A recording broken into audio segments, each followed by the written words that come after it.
Hello guys, welcome back to our channel Manav mentor. और आज हम देखने वाले हैं एपिसोड 13 ऑफ ट्रूली इमॉर्टल।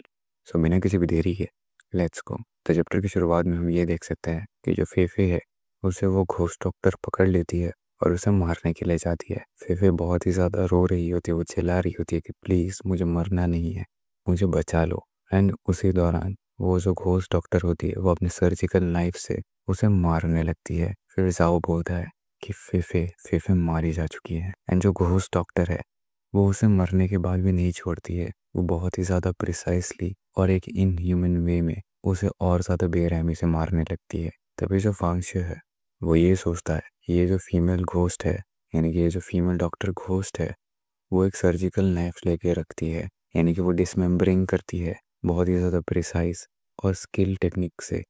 यानी कि ये जो फीमेल डॉक्टर है, यानी कि ये जो फीमेल डॉक्टर घोस्ट है, वो पहले बहुत सारे सर्जरीज परफॉर्म कर चुकी है मेंटल हॉस्पिटल में जब वो जिंदा थी। जाओ हाओ और मैं बिल्कुल ही उसके सामने हैं, पर फिर भी वो हमें अटेंशन नहीं दे रही है। उसका मेन इंटेंशन अभी फ़िलहाल के लिए लीफी के बॉडी को सीरियसली कंसंट्रेट करके मारने में है। यानी कि कहने जाने पे टिपिकली जैसे सर्जन्स होते हैं वो ऑपरेट करते हैं सिर्फ एक पेशेंट को एक टाइम पे, और उनके लिए ये बिल्कुल ही ज़्यादा इम्पॉसिबल होता है परफॉर्म करने के लिए किसी भी एक सर्जरी को, वो भी दो पेशेंट्स के साथ एक साथ। तभी हम देखते हैं कि वो जो डॉक्टर घोस्ट होती है वो उसे मारने के बाद सर्जिकल नाइफ में जो खून लगा रहता है उसको चाटती है, फिर उसे अपने बॉडी से क्लीन करती है एंड फिर फीफी के सर को खाने के लिए जाती है। तभी फांगशु ये बोलता है कि ऐसा लगता है कि इसके इंस्टिंक्ट्स जो हैं वो ह्यूमंस को कंज्यूम करना है एज अ रिजल्ट, जो इसे असली घोस्ट बनाता है। और अगर मैं एक एस्टिमेट अंदाज़ा निकालने जाऊँ कि इसका किलिंग पैटर्न कैसा है, तो फिर इसका किलिंग पैटर्न होगा। एंड जैसे ही वो ये बोलता है तभी वो दोनों थोड़ा सा अजीब हो रखे होता है, क्योंकि जाओ जो है वो कंफ्यूज रखा रहा होता है, क्योंकि फांगशु उसकी तरफ जाने लगता है। वो बोलता है कि भाई तुम कहाँ जा रहे हो। एंड फांगशु उस घोस्ट के सामने जाता है और वो उसे डायरेक्टली पंच देता है उसके सर पे। बट इससे घोस्ट को कुछ फर्क नहीं पड़ता है, बल्कि फांगशु का हाथ पूरा का पूरा खून खून हो रखा होता है। वो ये सोचता है कि इसका जो सर है, यानी कि इसकी पूरी की पूरी बॉडी बिल्कुल एक स्टील की तरह हार्ड है। फिर वो ये सोचता है कि आई गेस सो जितने भी घोस्ट वगैरह है जो हमने एनकाउंटर किए हैं अभी तक, वो बहुत ही ज़्यादा किलिंग पावर पोजेस करते हैं, जो कि इतनी ज़्यादा ओवरवेलमिंग है कि वो ह्यूमंस को बहुत ही एक एक्सटिंक्ट लेवल पे सरपास करती है। ये जो घोस्ट हैं इनके सामने अगर ह्यूमंस को कंपेयर किया जाए तो ह्यूमंस बिल्कुल एक टाइनी एंड्स की तरह हैं। सो इसीलिए जब तक मैं एक स्पिरिचुअलिस्ट नहीं बन जाता हूँ मैं इस सिचुएशन को नहीं बदल सकता हूँ। एंड तभी जाओ जो है वो बोलता है शिव भाई हमें यहाँ से भाग जाना चाहिए, क्योंकि हम यहाँ अभी जितनी देर रहेंगे उतना ही ज़्यादा हमारे लिए रिस्की है। एंड तभी फांगशु ये बोलता है ये जो पर्टिकुलर घोस्ट है इसका किलिंग पैटर्न है नियर बाय एंटिटीज को मारना, और वो इसे ही टारगेट करती है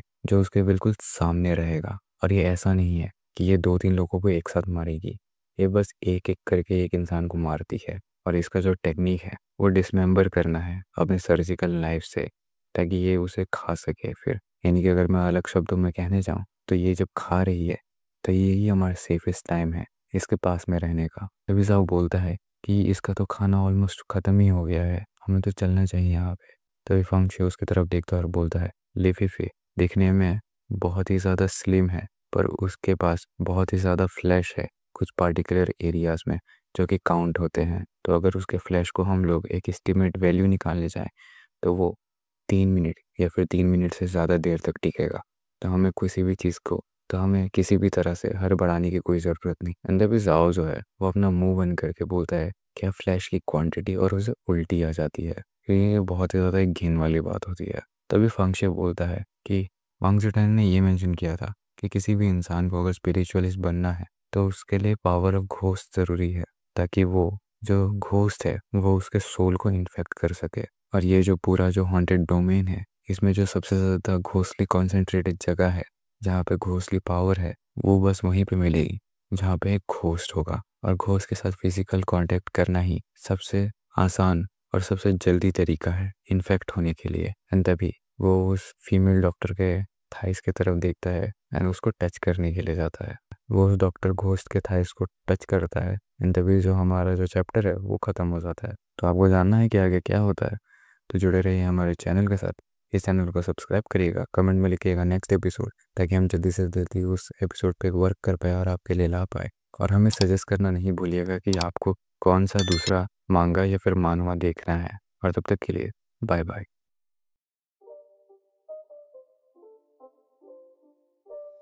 It's not a game, it's a